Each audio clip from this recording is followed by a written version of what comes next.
Walker. All right, gentlemen, these are in the house. Cousin Marv, thanks for the drink, huh? Originally, the story had been set in Boston, but there are a lot of films set in Boston in which there are bars and guns. So everybody just said, you know what, can we go someplace else with it? We looked into a couple locations, but Brooklyn was the one that spoke to all of us. With the location hunting, I saw Brooklyn from bar to bar to bar. I've never seen so many bars in my life. A drop bar is where all the city's dirty money from all the underhanded things, from prostitution to drugs to illegal betting, the gang bosses congregate all the money and keep it there until they're ready to move it out. I had heard something about it years ago, so I just ran with it.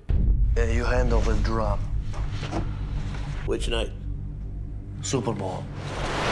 It's a dark fairy tale, but it very much could begin once upon a time in Brooklyn. Brooklyn isn't something you see a lot. We thought, what a better place to make a movie than Brooklyn. Somebody robbed my bar. Don't want to stereotype, but yeah, the mob was based in downtown Brooklyn. Then it was Bensonhurst, the neighborhood across. It was like that at one stage, but that's not Brooklyn. It's a super place to live. The people that come into this bar have been here for 15 to 16 years. You have your regulars that sit at the exact same place every day. It is an extended family atmosphere. They would say, I need a favor. And they go, is the guy from the neighborhood? And that makes a big difference. Now, all of a sudden, we're this hotspot community. All right, quiet, please, we're rolling. If you walk the streets of Brooklyn today, How you doing? you hear so many different influences, and I think that that's accurately reflected in the movie, and we kind of wanted it. Cheers. Salute.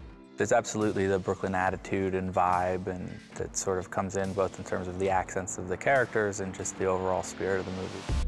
She can't pay her tab tonight. She don't come back in here till she does. But she can't afford it, you know? I'm gonna start crying now. Brooklyn is very filmic.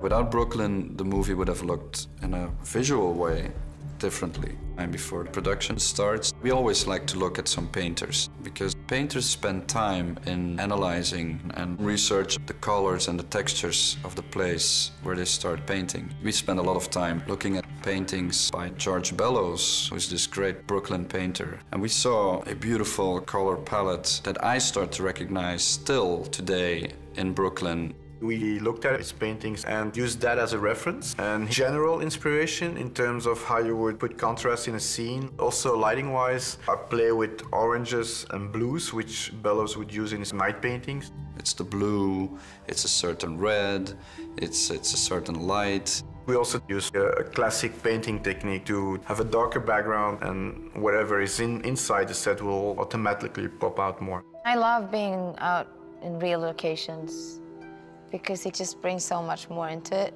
And you can just go in there and eat and breathe and drink in the atmosphere and the environment. I think the city definitely becomes a character in the film. It's gritty, its energy is alive, it feels like it's its own kind of animal.